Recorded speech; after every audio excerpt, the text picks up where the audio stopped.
Alright, I take a few minutes off to eat, get some water. I haven't looked at the game between pausing, but there is something else I want to talk about. Sometimes taking a break from the game you're studying, or the game you're playing even.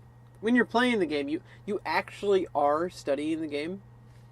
Whether you think so. And actually what I was thinking about during the break wasn't very long, it was only like a minute or two, was just watching this video, just looking at this board, just looking at the pieces move, is improving your game. Whether you acknowledge it, whether you believe it, if it's true, it's true. It doesn't care what you think. And that's what chess, that's what I love so much about chess, is whether you have like, a belief about, oh, I like that knight because it's strong. It's like, it doesn't matter if you like it or not. If it sucks, it sucks. Or if it's good, it's good. It's all, I mean, there's lots of nuances, lots of, like, oh, should I have moved this pawn here? It's like, you can ask yourself that. Most of the time you don't, unless you have unless you're able to, remember, International Master Tiger Lelong, I think he was the one who said it, that I don't remember if he's the one who said it. Some master said it, that your development is dictated, the speed of your development is dictated by the speed of your opponent. And I'm not talking about, clock time, like, 3 minutes on the clock or whatever. I'm talking about, okay, in that example that I showed you earlier, if your opponent just starts doing stuff like this, well, that's kind of like a free move for you now. You could probably get away with doing that. It would still, and then your opponent would be like, oh, wait a minute, I should probably go here. You gave your opponent a chance to recover. But at the same time, if that concept, that when your opponent allows, and this concept will come back in your chess games, I assure you. And if you don't believe me now, it'll come back to you. Most of chess will be revolved around your opponent allowing you to do something. And vice versa, obviously. So, most games, in fact, every game, will be won or drawn because some player made a slight inaccuracy. And that's at the top level. At my level and below, games are going to be decided by a mistake. Like, if you make this move and then go back here, then you have no one to blame but yourself. You just gave your opponent 2 free moves. So, I know that you, okay, I'm trying to get in the mind of the beginner. Because I remember being a beginner when I was a young boy. I was probably 7 or 8. And I played against the chess computer a lot. I played against friends. And then even as I was older, middle school, high school, played a couple of games. And even older as an adult, 25, 26. When I didn't really get back into the game again until I was 26. And the thing is, you start thinking wrongly when you're a beginner. You're thinking, okay, let me just go through let me get those off the board. Oh, let me just go. Okay, here's let's pretend to. Okay, let's say your teacher just showed you, and I've done this for my students too, where after they've played a bunch of games and they still they still haven't learned a concept, I'll just have them, because they'll do stuff like do this. I hope he doesn't see this pawn. But your opponent does see the pawn because they're seeing the same board that you know, they might see it flipped. Oops.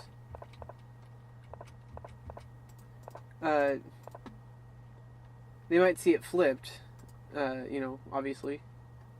So black might see, oh, I want to capture that pawn. This is the mistaken thinking. You're thinking, if I move here, and my opponent doesn't do anything about that, then I get a free pawn. Like if they move here, I get a free pawn. The problem with that is that your opponent is not required to ignore it. Your opponent will capture that pawn. And it's not too bad. This is not a weird... I mean, this is kind of a weird opening, but this actually isn't that bad. It does severely weaken the king side. This pawn right here is specifically this f7 pawn for black. And I'm talking specifically, like, not I mean, f2, you don't want to move f2 as often, but I feel like for black, the f pawn is more important than the f pawn for white. And more, not really important, more susceptible to being dangerous. I don't know why. There's got to be a reason why. Somebody could probably explain it. But do you see the problem? The error in thinking is really really the first hurdle that you need to get through.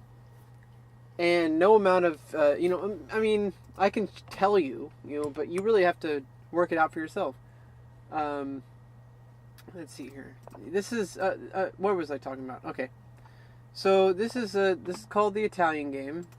Oh no, after these knights. Okay, this is if you play e4 as white, e5 is the most common besides c5. This is the Sicilian. This is what I like to play, and that usually continues the same similar. If you're kind of more of a classical style player, which if you're a beginner in at least my level, and to be honest, above my level, until 2000, you'd probably and if you're playing white, and you saw this, you should probably stick with this. There's other variations like this one and like this one, but they're a little bit more advanced. And to be honest, opening theory is really only for really, I mean, if you're a grandmaster or international master and above, and you're trying to see, that's what I was saying. You win the game by your opponent making an inaccuracy, and if you do an opening that your opponent probably doesn't know, and you're good and you're comfortable, or it's an opening that your opponent knows, but you know that you're comfortable with it, and you're not sure if your opponent is, or maybe they're even uncomfortable with it. Like if I mean, you could just look at the numbers, but if you know the player, it's easier. But if you don't know the player, then you want to go with okay, and you see that you know that this is going to be an option, and you might even expect this.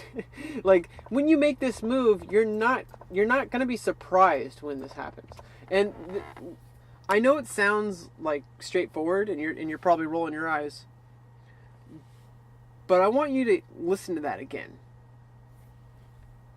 When I make this move, I'm not going to be surprised when my opponent plays here, because I looked ahead. I said, okay, well, I'm going to move here. I hope my opponent just moves here. That'll make it easy for me. No, that's not how you need to think about chess. That's not how you win. Nobody has ever won that way. And if they have, then their opponent was even worse. But when you move here, you're telling your opponent that you moved there. It's called perfect information.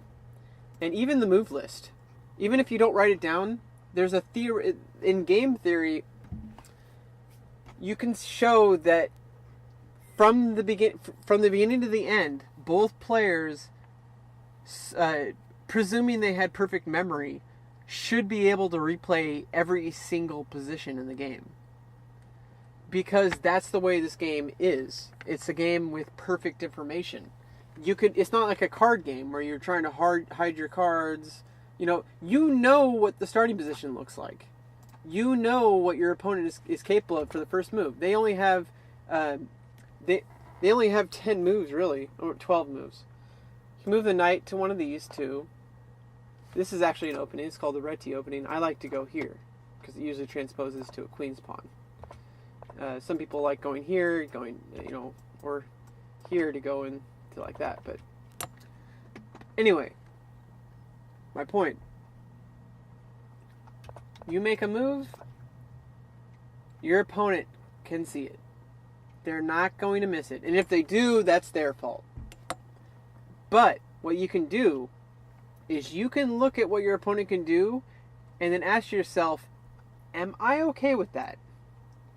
Or do I want that even? And right now it's so early, it's really kind of too hard to tell. It's still equal.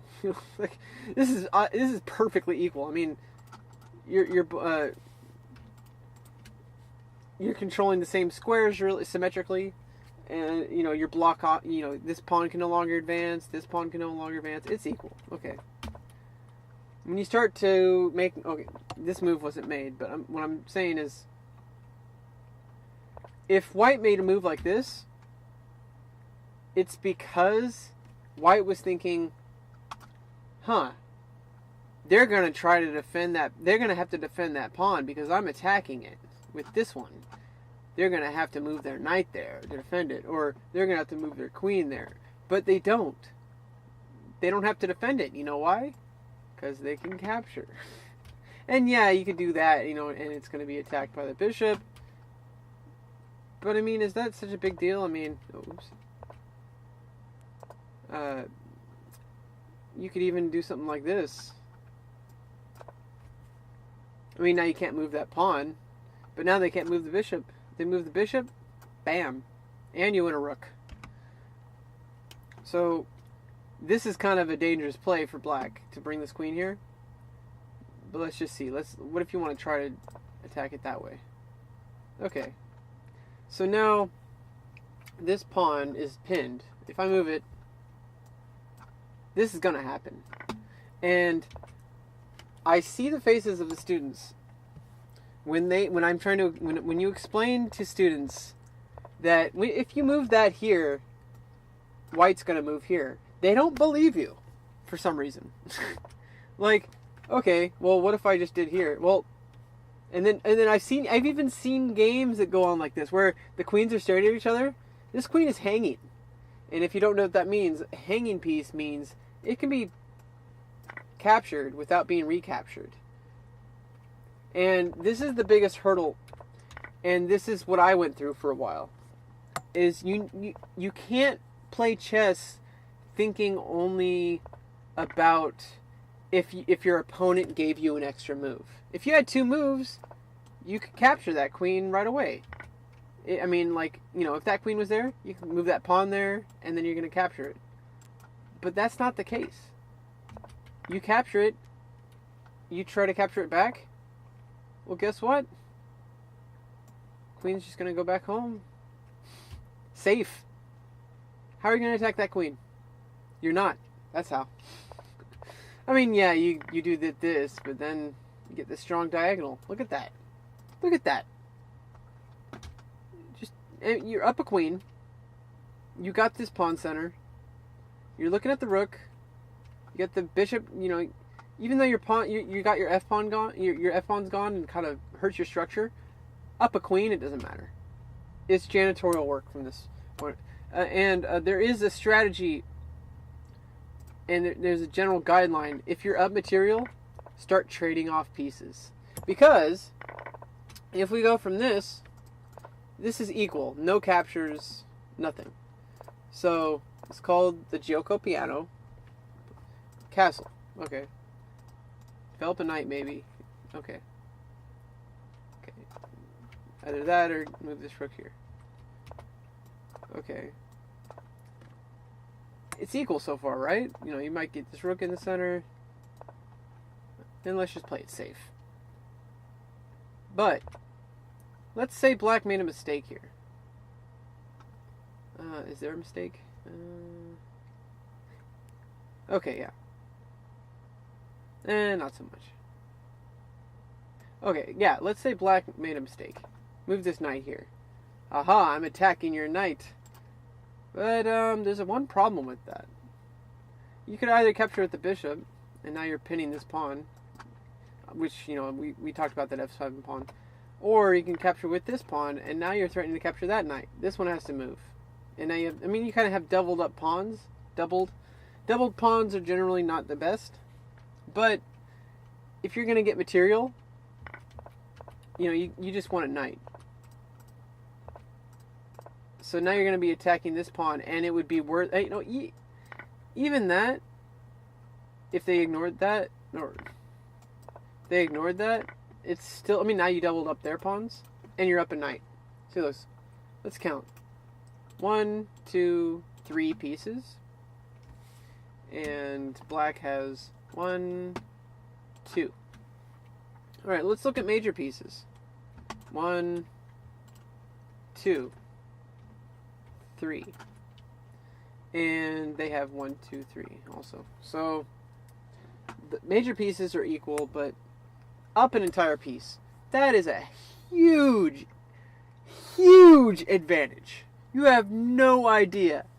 If you think that up a knight or up a bishop, that's what we call it. If you think that being up a piece is not winning, you have a lot more chess to learn, my friend. Because I've talked to students. They'll say like, oh, well, I don't mind losing that knight. And I'm like, really? Like, okay. And I asked them if they want to take it back, but they want to have it shown to them. So you offer take back usually with a beginner. If they ask why, you know, kind of explain it. This piece is under attack or whatever. And if they don't, then they need to see it for themselves. And you just play through the game. And hopefully they'll see why. And I will get through this game. So, okay.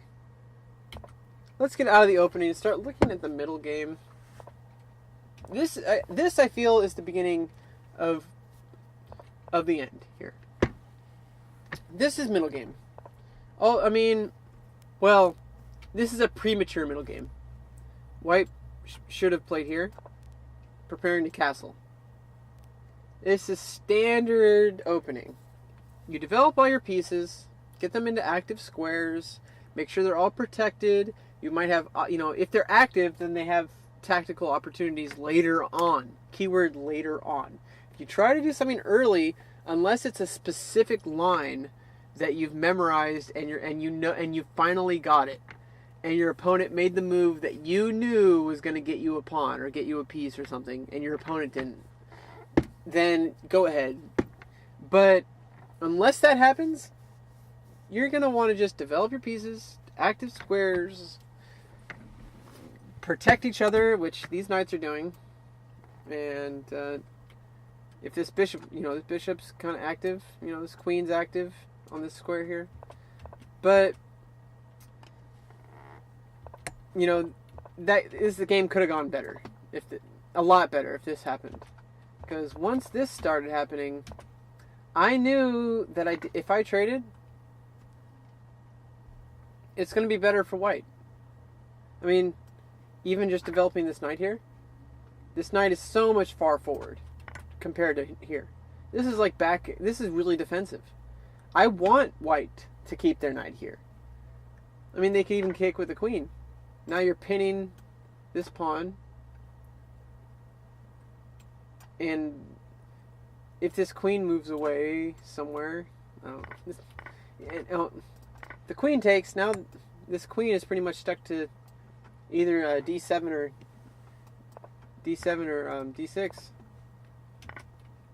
Can't go to d4 anymore. I mean d5. Well, I mean you could trade queens, but look how that helps black. Why would white want to do that? And this is another point. And I'm still having trouble with this. So this is not something that happens overnight. This is something that happens gradually, oh so gradually, as you play many games and think about your games. Is, if you move this queen here, white is not required. This is not a check. The only time you're absolutely forced to move or do something about something in the game of chess is when you are in check. Or if it's like the only move. Like, white needs to sit on their hands, not even touch the mouse at all, or the well, first of all, a big mistake a lot of players do, even players who've been playing for many years, is they'll hover their hand over the board. It's kind of rude, first of all. Second of all, it's kind of indicating to your opponent what you're thinking about, which, we did talk about how this game is perfect information, but at the same time, you don't want to just give your opponent what you're thinking about. They'll know, they'll be able to discern, what your weaknesses are and stuff. So, which is also kind of why a lot of grandmasters and such won't share their preparation. They'll do lessons, which is for people, there's a lot of stuff they can do for lessons and, stuff like that. So that's great. I'm glad for that. Because otherwise it would be a big secret. There is no real big secret in chess. The secret is that if you're preparing for a tournament, you want to prepare in isolation from your opponents. That's kind of standard. After the games, you can talk to your opponents about the games all you want. After the game, you can be like, "Oh, I was preparing. I had this in my preparation, so that's." And they're like, "Oh, I didn't even think about that line." And, that's something really advanced. That's not something you should be worrying about. All you need to be worrying about is thinking, if your opponent offers a queen trade or any kind of trade or anything like that, think to yourself first, if I accept the trade, what will happen? And then visually, because you can't move pieces around on the board during a game, you have to do it in your mind. I'm sorry. It takes a little bit of practice, but it's pretty easy. You can start to visualize where the pieces are. This helps black. I mean, now you have the knights in kind of a nice little setup here. This knight can't move because that's the only thing defending that pawn. It has to move there.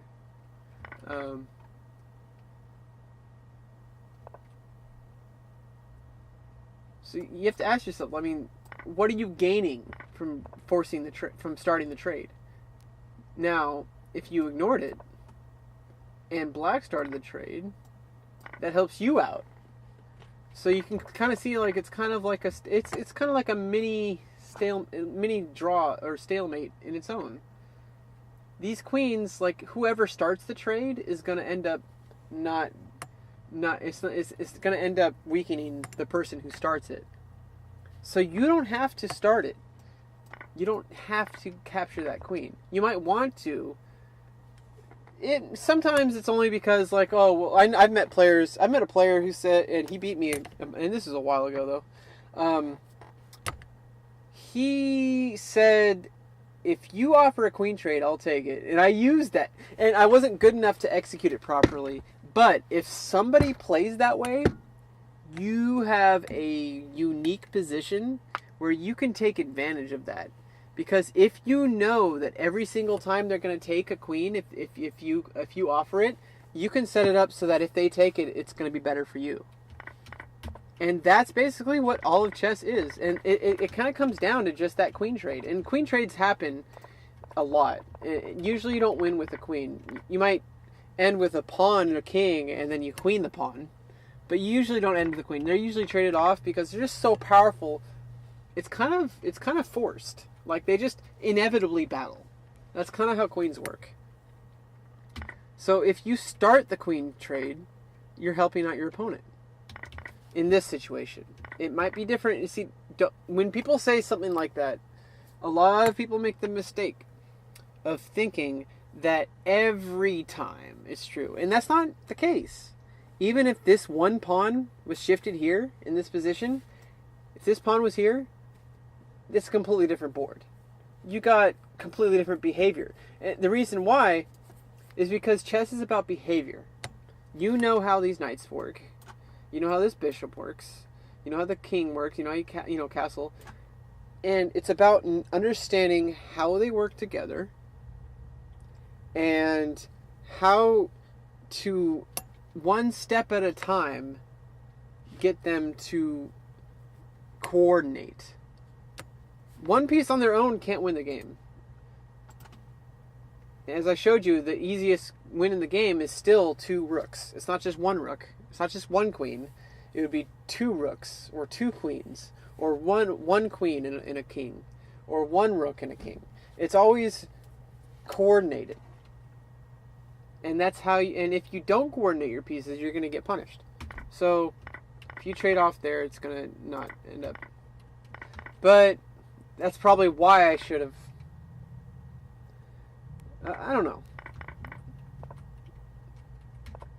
And yeah, you do get this knight in a position where you can force it. But I'm safe here. I'm not in a hurry to start attacking. I'm still getting my piece court. If you haven't noticed, I'm not done developing. You're never done developing.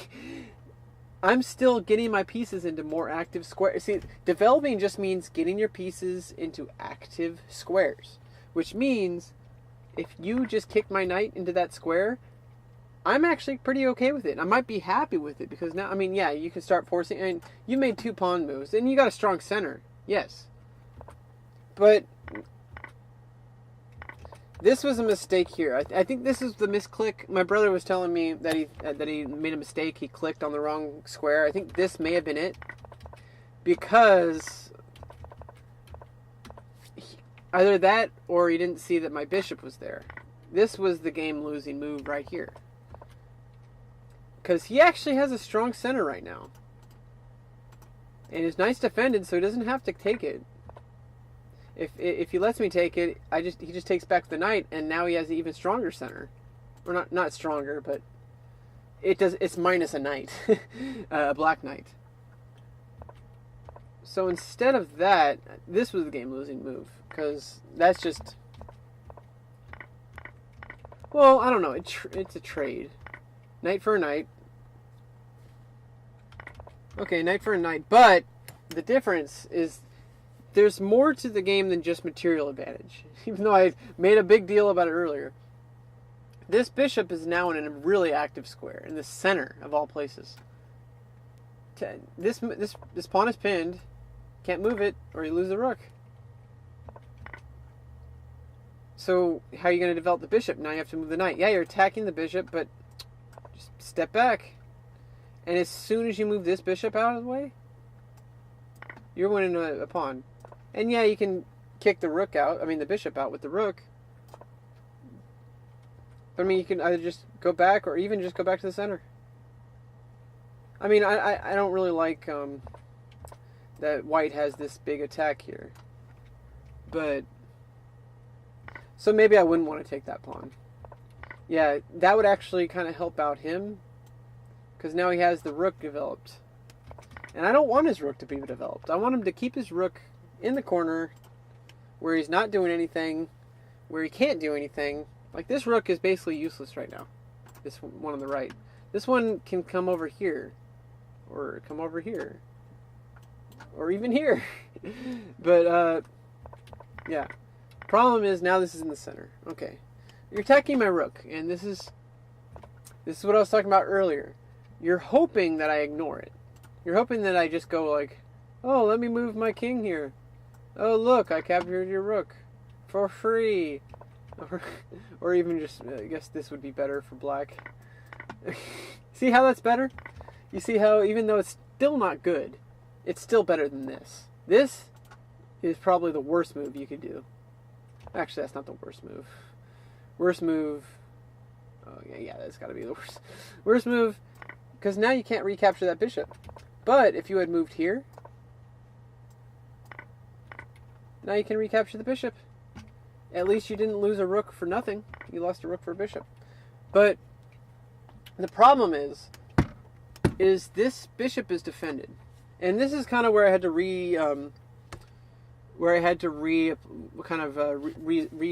assemble the game, because the game record we had was from this weird app that I was talking about. And I think it skipped some of the moves or something. I looked at the board. I'm pretty sure this was the first move, because it just said knight takes d7. It didn't even show.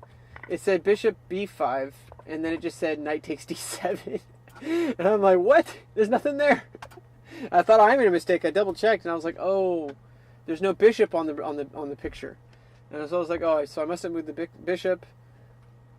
And now it's pinned. I can't move this bishop, so I feel like maybe this would have... No, that wouldn't have been that great. Because then I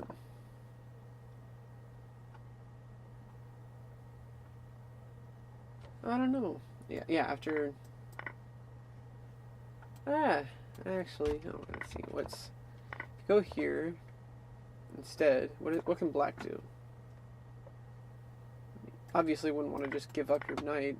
Well, yeah, you would still win the knight. You see how that works? Let me show you that again. Sometimes it just takes, like, seeing things, seeing how it works, and it'll kind of, like, have that aha moment in your head. I'm not sure, but it might. So if you went here as white, defending the bishop instead of trading, and black started the trade, capture it, you get that rook developed, and let's say, what else could black do besides trade off?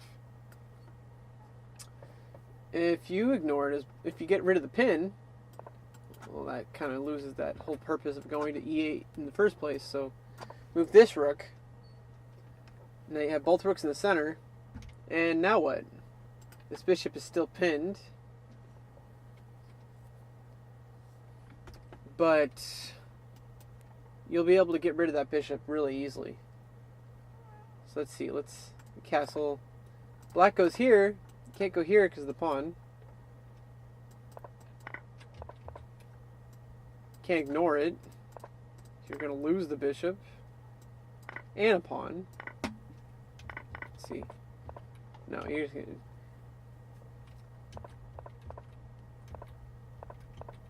You ignore it.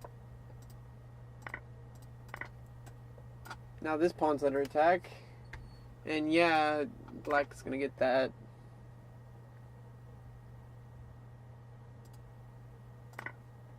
But there's this big attack, and here's another big kind of general rule of thumb, which came up just now. Rooks like to be in the 7th rank, which for white this is the 7th rank. This over here is the 2nd, but it would be considered black's 7th rank. So you want to get to the 7th rank as a rook. They can just start attacking pawns, do all sorts of stuff, and you have to deal with it as an opponent. You can't just, I mean, right now, if you do this reveal attack, you're just gonna, now you're attacking the bishop, so now you have to move the bishop, and now, you know, you got this like monster in there. Alright, so, let's see, bishop takes d7, knight takes d7, okay. Then you attack my bishop, but he has a safe square, and like I said, you know, like, maybe you're just getting ready to come out here, so, you know, that move by itself is not really a threat. It's more of a developing move, it looks like. So, forcing the bishop to move.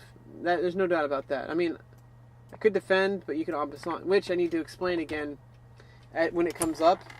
I don't know if you remembered en passant, but I did it twice and you didn't en passant. Usually your opponent will make a pawn move knowing that you can en passant. And usually they only make the move because they're okay with it. If they're not, then they're just playing hope chess, and hope chess is losing chess. So anyway, I just moved it back. It's safe. I'm not in any hurry to win the game. I'm gonna win the game if I play strongly. That's how you should be thinking. If I play all my pieces and I play strong and I play stronger than my opponent this game, it doesn't matter if they're a world champion. If you play stronger than them that game, you will win. Because the way you win is when your opponent makes an inaccuracy, you capitalize on it, and that snowball effects, and now you turn a minor inaccuracy into a pawn or a piece advantage. You're going to win. Unless they have a special position that allows them to go for a draw or even a win. So there's always the position. You always have to look at the position at hand. You can't just go on autopilot. You have to start looking at the board. And this is actually pretty good for white, except let's see, I don't know. I mean, you have the strong pawns that I'd rather be playing white right here, to be honest. I think this may have been a bad move because you did a lot of moves over here that didn't really... They looked dangerous, but they weren't. I feel like this would have been best. If I were playing white here, I feel like it's a winning position for white because you have these pawns. And black's kind of back there. But I was okay with it because I don't think it's straight up winning. I know it's stronger. It might not be stronger though because this bishop is active and this one isn't. So these are kind of things you got to take into account. It's like even though you have this one positional advantage, I might have this other positional advantage that either cancels it out or even is better. My piece coordination isn't that great right now. I probably need to get that knight here. There's all sorts of stuff I could do. But most of the time, just if you just play safely and developed, especially if you play people my level and lower, but even if you just, just play to develop and just wait until you have wait until your opponent missteps, you'll probably win a lot more games. So instead, when here, you're preventing my king from coming over here. So that's what that's trying to do. But what can that bishop really do now? Like, it's not really doing anything except cutting off the king's escape squares.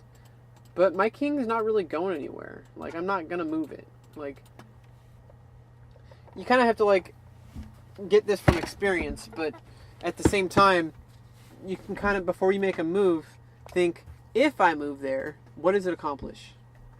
And will it accomplish it for sure, or will it accomplish it only if my opponent makes a mistake? And this kind of just like is a sleepy move. Because, I mean, it's not really... It's pretty much basically as if you didn't move it at all. In fact, I think it would be better if you kept it here. Because... I don't know. It might... You have more options. Might develop it here. So, I went there. And you could have en passanted here. I don't know if you were aware or not. I think it would have helped me, so I think that's why you didn't. And I'm pretty sure I calculated that. Castle here and you still lose a pawn. So that helps me if you capture en passant. So in this case, capturing en passant is not the answer. And I'm pretty sure I calculated that. I don't think I would make a move that could be captured en passant without calculating it. I rarely make moves nowadays without looking at what's going on and seeing, if I make that move, what does my opponent get to do? And do that every single turn. If I make that move, before you make your move, before you even reach your hand out, ask yourself at least one more time, what is the meaning of this move? And what does it do for me? What does it do for my opponent? And then ask yourself, can my opponent ignore it? And if my opponent deals with it, what will be the likely outcome? And if those are the likely outcomes, imagine those positions in your mind and say, is that better for me, or is it better for my opponent, or is it unclear? And that's pretty much how you evaluate any position. You look at for weak squares. Like right now, this is a weak square right here. It's not defended by anything except the king. It's under attack by this bishop. It's usually on the side of pawns. Like this square is weak. It's defended by the knight, but that knight probably wants to move at some point. So when that knight moves, this is a weak square. It's no longer defended. It's usually pawns, and usually you want to develop it somewhere where you can, you don't want to get your pawns in the way of other pieces, so they have to be developed first. But they also want to be developed so that they can be defended. Like you could put a rook there or something. Alright, so here you could have en passanted, and here I don't know if it would have been... That would have been better for me. I mean, yeah, you can attack it, but... Just matching rooks. Yeah, I don't... But I'm not sure, just in case you were wondering, in case you didn't see it, that is en passant. And the way en passant works is... Since your pawn is here on the 5th rank, this is the 5th rank. Since your pawn's here, there was a rule introduced, and it was in like the 1600s, I think, Philidor. When they added in the 1500s, they somewhere around there, back at one of the last major updates to the game, if you want to look at it that way, to balance it, a balancing update, or nerf. However, if you're a real gamer, you know what I'm talking about. So if in the old days, in the original game of chess, the game of chess that this current game of chess is called Queen's Chess. The original game of chess was called Chaturanga, and when it made it to the Arab world, in the Arabic world, it was called Shatranj. And Shatranj was basically the same exact game, except bishops were called alfils, and the queen moved just like the king and was called an advisor. And it didn't matter which square they started on. But the king was still like the one you checkmated. So it did kind of matter, but you would choose which one. Both players would actually choose how to set up their starting position at the beginning for the king and the advisor. And the bishop the alfil moved only by skipping one and then going two. So, and I'm not sure. I think it jumped pieces.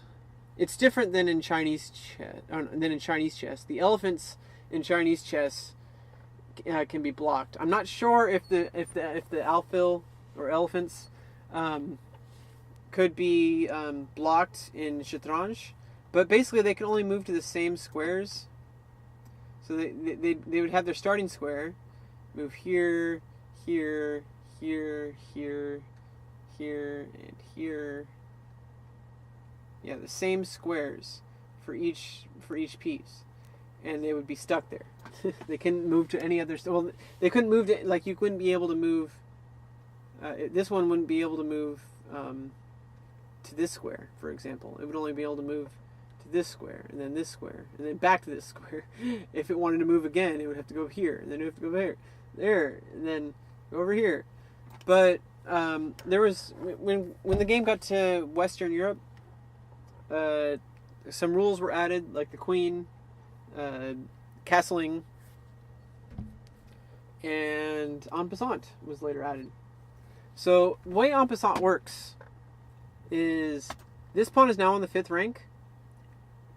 Oh yeah, the other one that was added, the one that's important about what we're talking about now, is the pawns only moved one at a time in the old game of Shatranj.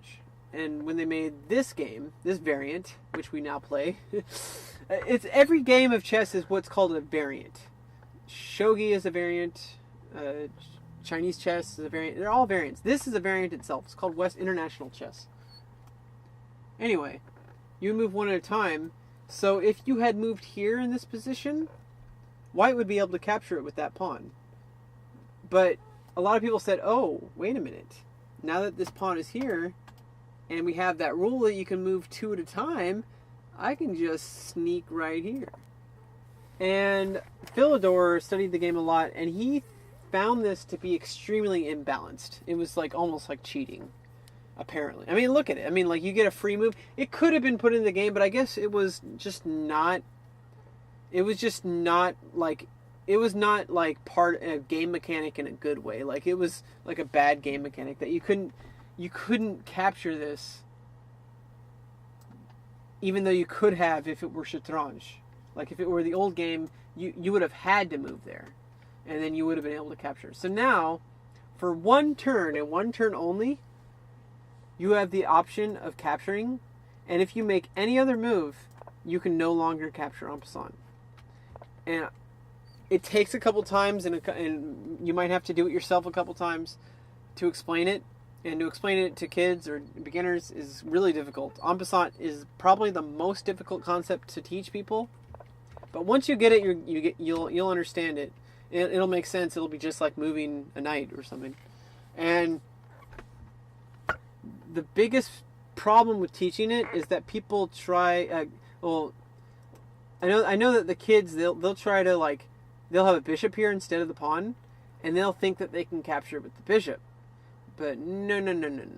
It's only for the pawn, and it's only if it's on this square. And if it was black, it would have to be on this square. It has to be on the 5th rank. Because what triggers the en passant is the opening pawn move. And you're going to capture as if they had moved there. If that makes any sense. And you can only do it for one move only. That's the one game mechanic special thing that they kept, was they're like, oh, wait a minute, if we have that, then what if they just make a whole bunch of moves and then do it later? Like, no, you got to do it that one time only. Because it's like you have high ground, like you're a soldier or something, and you see someone running across an open field, and there is a place and if you give them too much time, they'll be able to barricade themselves somewhere. So for one move and one move only, you have this shot, and you can just snipe them out right there. If that makes any sense to you. Anyway, I don't think the en passant would have been. I pretty much calculated the en passants were going to be good for me if you captured. But I was also pretty sure that I knew that you couldn't capture. So I saw that as free moves for these pawns. I could get these pawns up. Which, considering your pawn structure, this pawn structure right here, getting my pawns advanced, especially this one. This one, I feel like I could get rid of this pawn and have a passed pawn. A passed pawn is one that has no pawns on either side of it to defend. So those are usually your queening pawns. And I started advancing it because I knew now, if you ignored it, see, I was expecting you to go here, or like right here. Because, now obviously I don't want to do this because now you have these pawns. That's a strong structure right there. You're defending all these squares. But I wouldn't make that move. So, because of this move... okay. Because of this move, I would have to recalculate. Because I'm saying okay, I pretty much calculated that white would have to make this move, or I wouldn't be able, because now, yeah, you're threatening this pawn, but with what? A knight? By itself? Be captured back by the king. It can't work with the bishop, it's opposite colored, and the next square is going to be a light square. So, this is kind of an attack, but it's not really going to amount to much, because where's this knight going to go? This knight goes here, captured by the rook or the pawn. Capture here, captured by the king.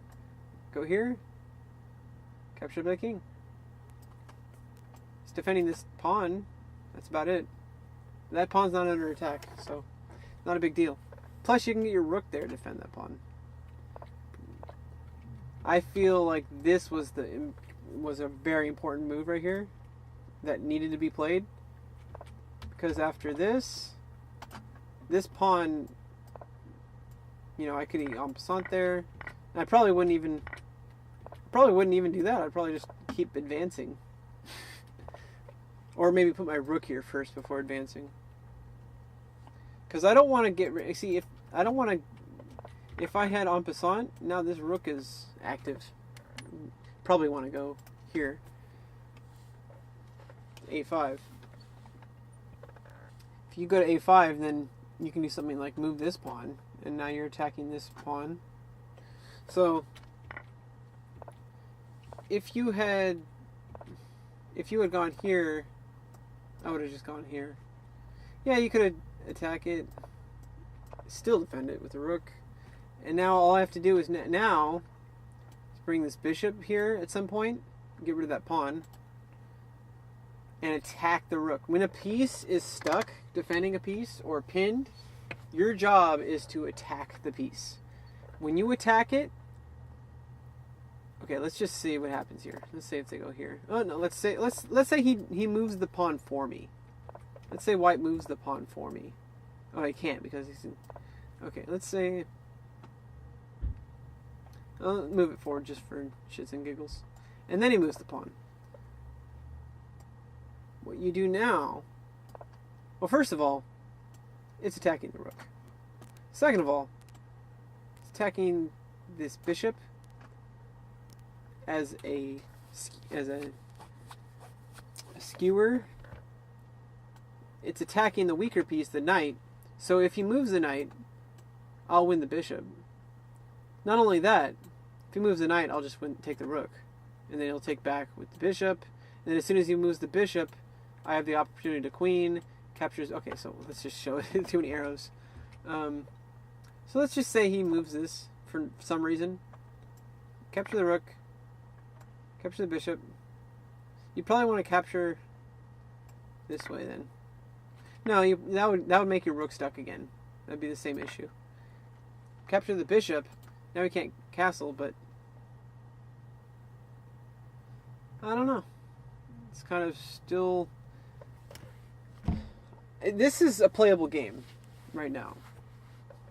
But I am not I don't know. It's like I have that... Black has that really advanced pawn, but white has a strong pawn structure. Oh, well, I mean, down a rook, obviously. So I would definitely not want to play white in that position. Forgot that part. So if you do move the rook, well, now you can queen. Capture back. Capture back. Capture back. This is still pinned. If it captures back, then now up 2 rooks. And, you know, now we can attack the rook, but what's it going to do? I just move back.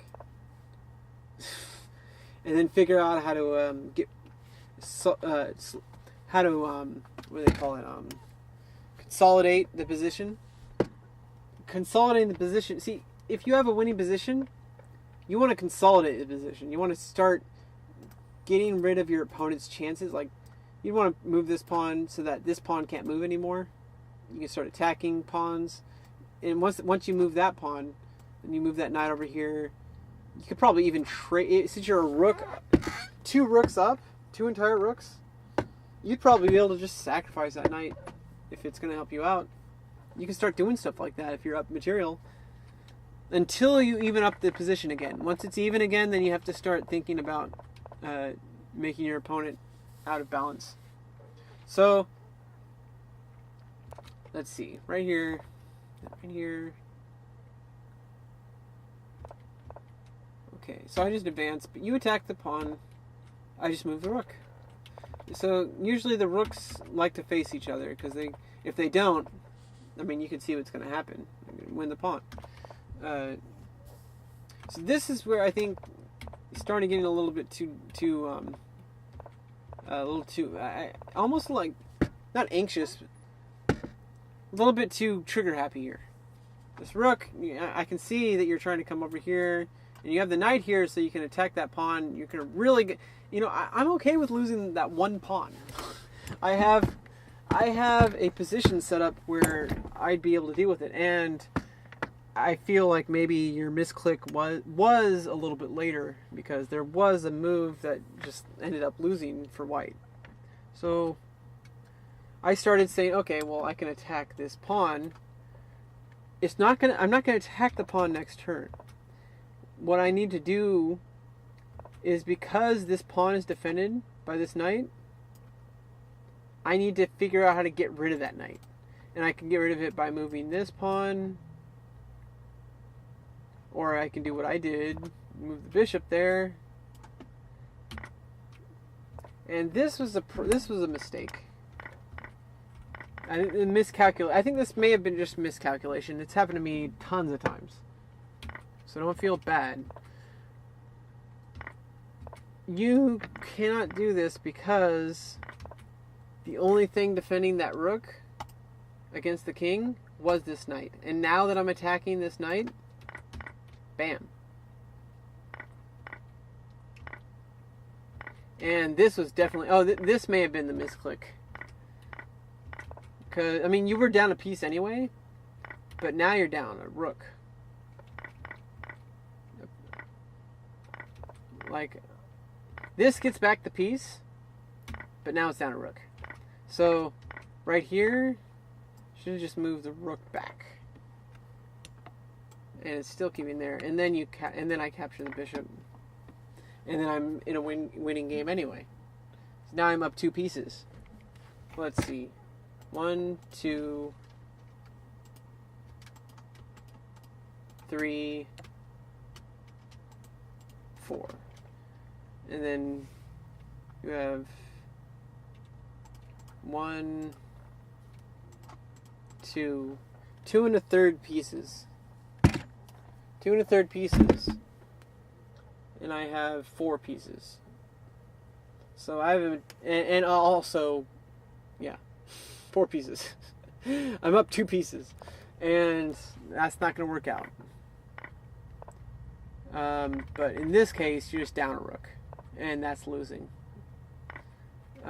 Here I could have gone a number of directions. I went here because it kind of keeps you on your feet. You got a nice reveal check here, but all I have to do is just move my king away. There's no real follow-up. And that's the key. When you have an attack, you want to have a follow-up. You can't just be like, oh, a check. And I got my, you got your pawn up here. So now you got this nice pawn structure here. And now you got your bishop to safety. But then you just straight up lose your pawns anyway. And I'm okay with losing that knight. And it's not really losing it because it's defended by the rook. But I could still lose that knight and still be winning. Because I'm up a rook. So now this bishop's totally lost. Has to take. And then I just capture that way. I actually don't think you had to take here. I think this helped. I don't know. This trades the pieces. So yeah, that was actually probably the best move. So trading the pieces. But trading, the thing is trading helps me. Because I have the extra rook. And when there's less pieces on the board, your advantage becomes bigger. Like, even though it's the same advantage, it's no longer the same advantage. If that makes any sense. Alright, so now you start moving. Now we get into endgame. I know I have a winning position. I have extra rook. I'm not going to start throwing, attacks at you. I mean, I would if I was able to calculate it better. If I was a stronger player, I'd be like mate in 3 or whatever, like mate in 15 or whatever. But I'm not playing that way, and I doubt anybody, unless you're... Maybe that's my next level, is when I start thinking that way, but I'm not there yet. And so right now, and what you can pretty much be safe with, is when you're in a winning position, trade off pieces, like equal pieces. Don't trade off don't trade a rook off for a pawn, unless you're up like a queen. But if you trade off a rook for a pawn and you were only up a rook, then now you're only up a pawn. But if you trade a rook for a rook and you're up a rook, then that's huge. You're able to do so much with the material advantage. It's so much more apparent when you trade off pieces. But what you want to do is you want to start getting the king towards the center in the endgame, because the king starts becoming an attacking piece in the endgame. Like, yeah, right now I can't go here, but my goal with this move wasn't to get here, because I know that you have the rook. You can just move back, and I can never get past that. My idea with this is I want to move my rook over here to offer a trade. And if you ignore the trade, then I get this file. So either we trade it off and it helps me, or you move the piece away and it defends me. It helps me. Because this file is what's called an open file. And rooks belong on open files. Alright, so now you're checking. Doesn't really do much. I just move. And then I win that pawn. So it just goes pretty downhill for here. You go pawn hunting, which I'm okay with. Take all the pawns you want. Because I have 2 rooks. And I'm going to checkmate. So you can have fun taking those pawns.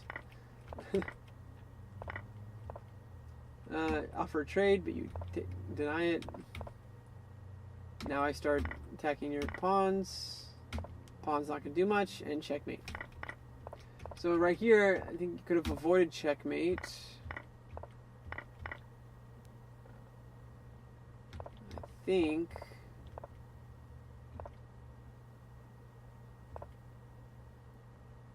Yeah, if you just kept that pawn there. Let's say move this pawn. Now if I move this, well, I guess it's still... Yeah, because eventually gonna queen, and it's gonna be checkmate anyway. So what you needed to do is, I think, right here. Did you have the opportunity? All right, right here, you needed to bring this rook back down. King safety is '1 priority. Even though you're in a losing position, down a rook, down some pawns even, or down a pawn. Or no, up, no, yeah. 1, 2, 3, 1, 2, 3, 1, 1, 2. Okay. Well, it's definitely down a rook. So these cancel each other out. These cancel each other out. These kind of cancel each other out. So all we're left with on the board is black has a rook and a king versus a king and a pawn. So if you traded all those down, it would still be black with 1 rook and white with only 1 pawn. But anyway, if you had moved here, now I have to start. Okay, I can do this now, but now this isn't as big of a deal. Because now I can't deliver checkmate right away. I can start doing this. You know, just keep it on the back rank, protect that pawn maybe. Let's see, I do want to cut off movement of the king. This king I want to be stuck in the back rank. Remember I told you, you want to have, in order to get a checkmate, you have to slam your opponent's king to the side of the board. Once on the side of the board, it's easy to force a mate. If you have a superior, or if you have a winning material advantage, it's almost, you don't even have to think about it. If you know that you have 2 rooks and your opponent doesn't, you already know that you won the game, and all you have to do is just execute it. It's just janitorial work. The problem, the real chess is getting to that endgame. Once you get to this endgame, this is already won for black. But how you do it is going to be, you know, that's going to change depending on what your opponent does. That's why there's people say there's, like, you know, so many positions in chess, but like really most of those positions are garbage, throwaway positions where somebody made a stupid move for no reason. So don't get me wrong, the mathematical equation for how many chess positions, even taking those garbage moves out, which is the majority, probably like 80% of them, maybe even more, probably like 95% of the positions are garbage. That last 5% is still more than the number of seconds since the beginning of the universe. So figure that one out. We're not solving chess anytime soon. Don't worry about it.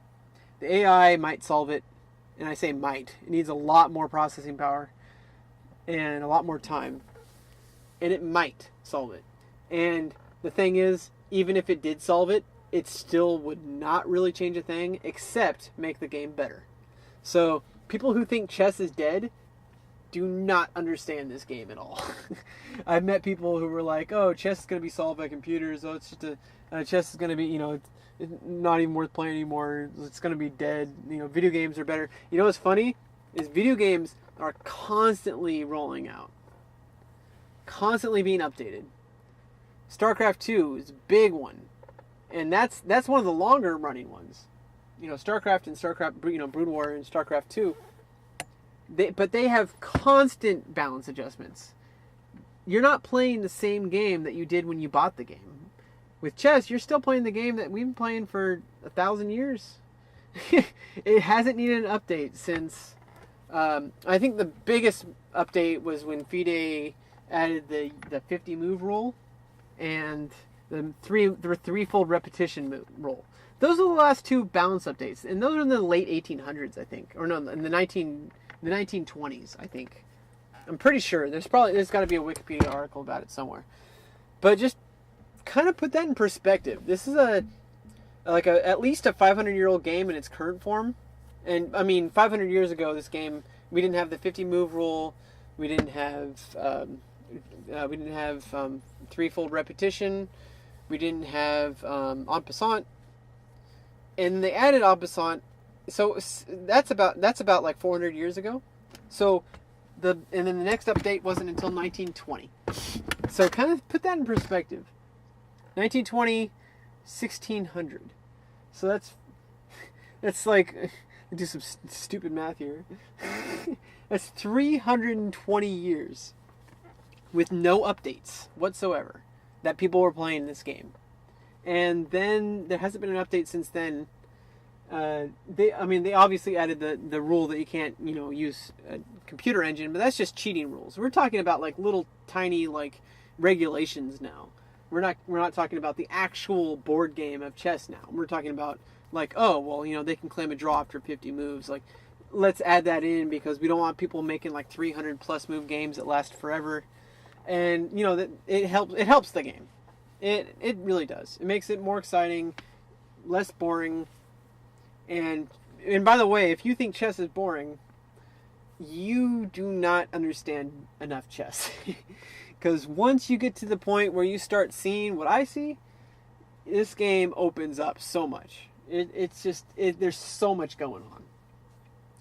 Well, this is the only way you could have kept the game alive, and I'm not really sure if we try to keep playing it. Let's see. I could just start bringing my king in. Remember, I said bring the king to the center. You could give a check there, but that helps me.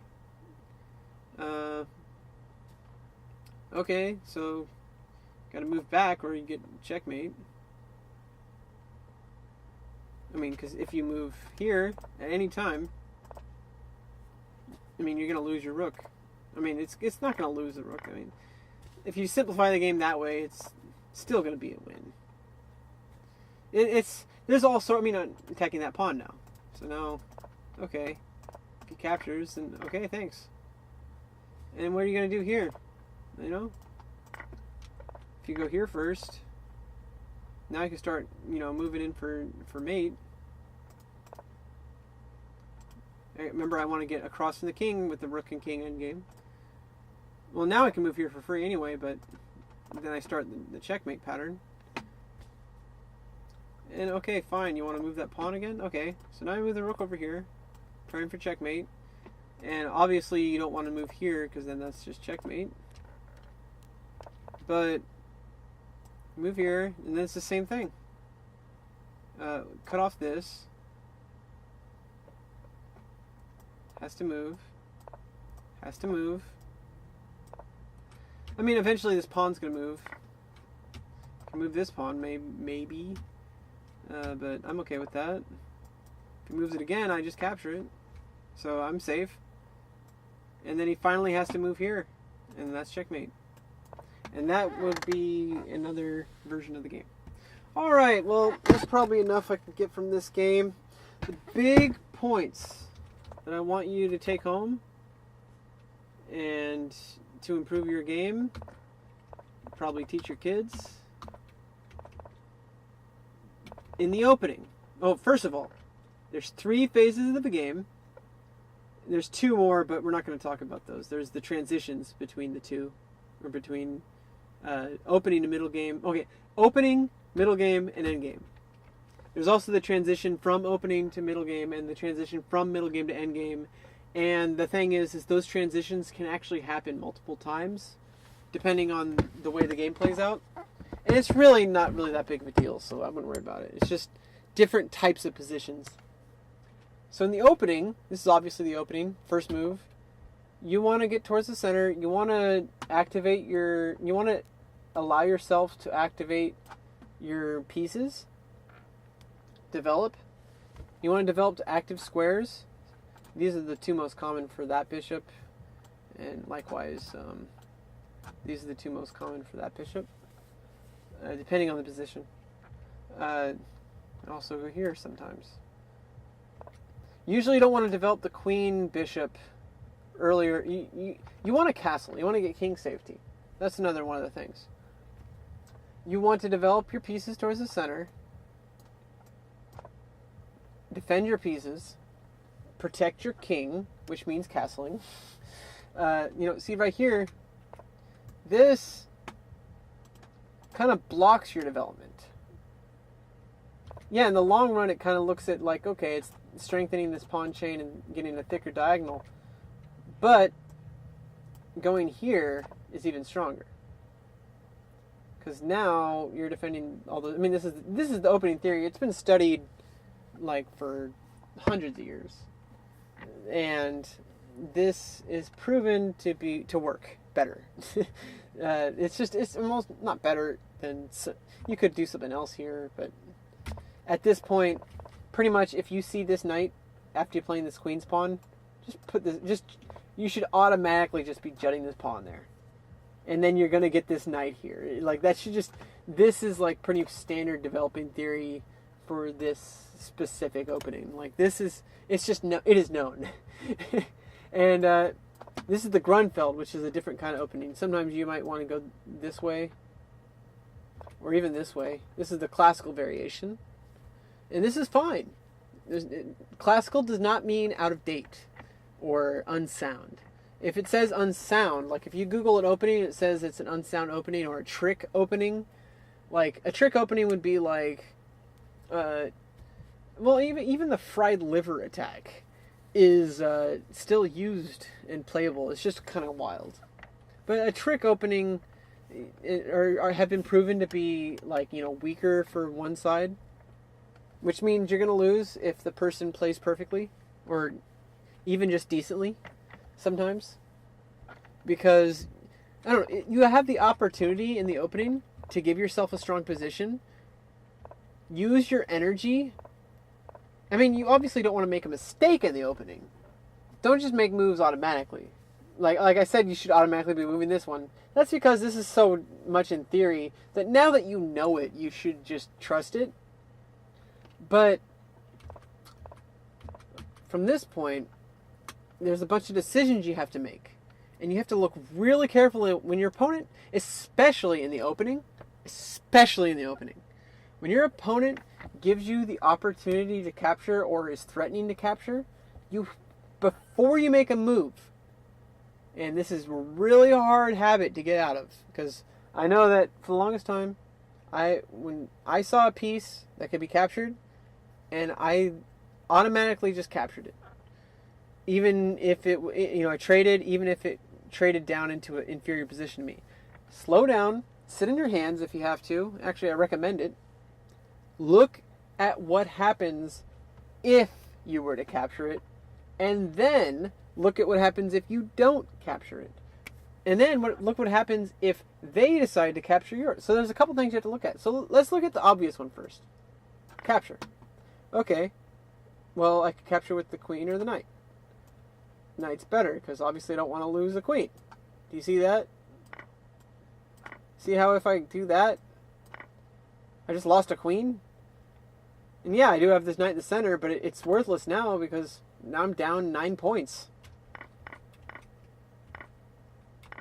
That's just, 6 points. Well, technically 5 points. Pawn the knight for a queen. And that's no good. So obviously I wouldn't want to take the queen. And you should be thinking about this. Play both sides in your head. Because you're not just playing your pieces. You're playing your opponent's pieces too.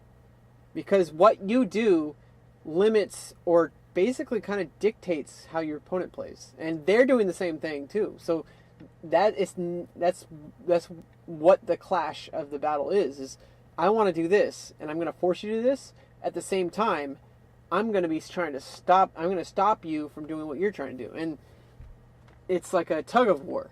Until the game gets imbalanced in some way, you can't really force the game to a win. It's going to be a lot of prodding and a lot of little jabs, like in a boxing match. You don't just go in for a big haymaker. You punch them in. I don't know much about boxing, but I do notice that they do little kind of little imbalancing blows to like get them to shift their feet, and then now that they're off balance, then they kind of like use that to their advantage. And it's always at the professional boxing level, it's always going to be like little micro actions. Like they might do a little jab, and then they go to the left, and then see if they go to the right or left. And if they go to the left, then they say like, okay, now I can do this, and like jab them in the, kind of try to hit them in the face. And then now that they're gonna block it, they leave their side they leave their weak side open. I'm getting kind of a little too abstract here for something I don't know much about. So all I'm saying is, generally, philosophically, or just in its essence, chess is like boxing. Anyway, so here you have to think, okay, so if I do take it, and this would be in your head, I'm moving it here so you can see, but in your head you're thinking, stop, your clock is ticking, you have plenty of time, you probably have like an hour on your clock, so don't ever feel like the clock decides how you move. I mean, if you're playing, don't play, I mean, you can feel free to play like, 5-minute games or whatever. Those are good for like kind of testing out like, your instinct, but you have to build an instinct. In order to do that, you have to play longer games, like at least 30 minutes. 15-10 is actually a pretty good speed. It's still kind of fast. You still need to play longer games. But if you want to play a good solid game of chess that's timed, which you should, because the clock is a huge part of the game. That's another huge step. Remember I mentioned that the biggest one was writing my games down and looking at them. The second one is using the clock. And I'm still trying to get certain people, Tony, to use the clock and actually see it as part of the game, because he doesn't see it as part of the game. And that's his downfall, because the clock is a huge part of the game. It's been a part of the game since the 1800s. And there's different time controls that makes it a different game. When you play a blitz time control, what you're doing is you're playing a 5-minute game. Both players get 5 minutes. It's balanced. It's a different game, yes, but it's still balanced. It's going to be played completely differently than a game that has 2 hours on the clock.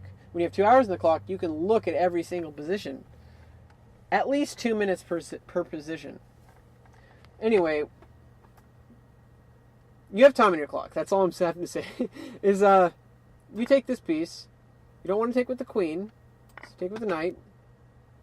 If you do take with the knight, now I got this queen developed, and now the only piece defending that pawn is that queen. So if you were to do something like check,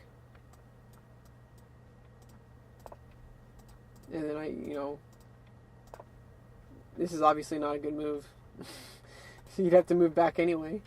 It's defended by the knight.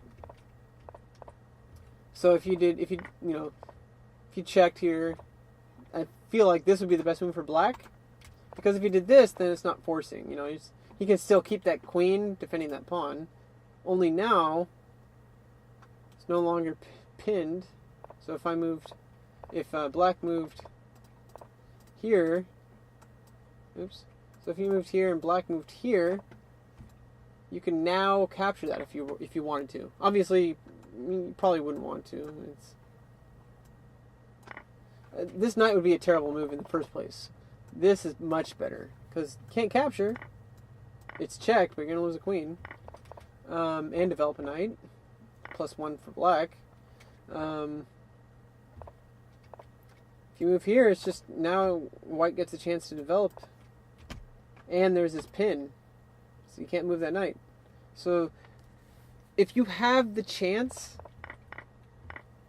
to make a move, make sure that it doesn't help your opponent.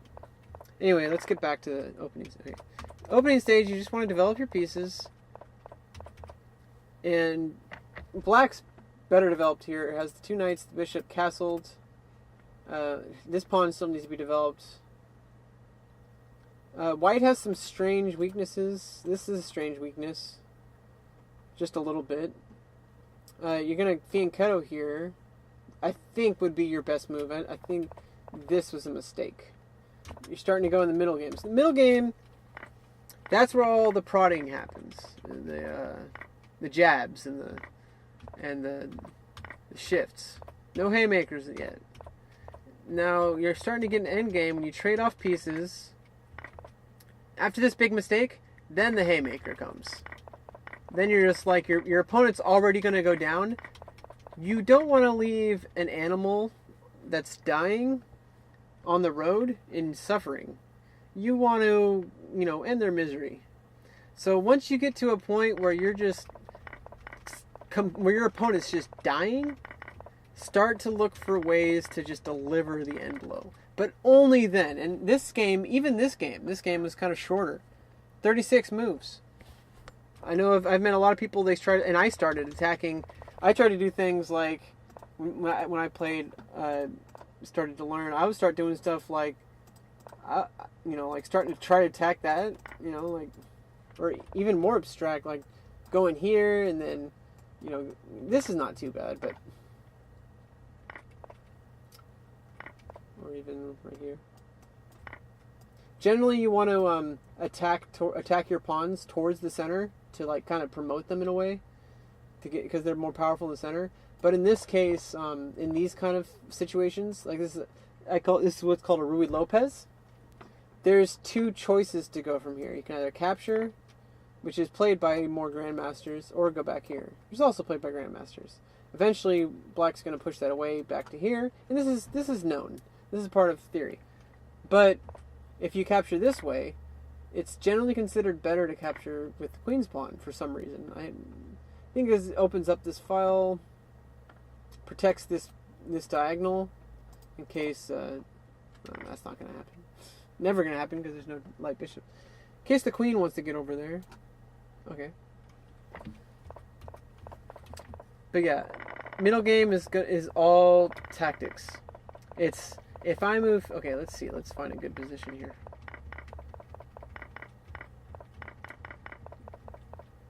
This was a move that was miscalculated. Because as black, I saw, okay, if I capture here, then white's knight gets pushed up further. Okay, so I'm not going to capture.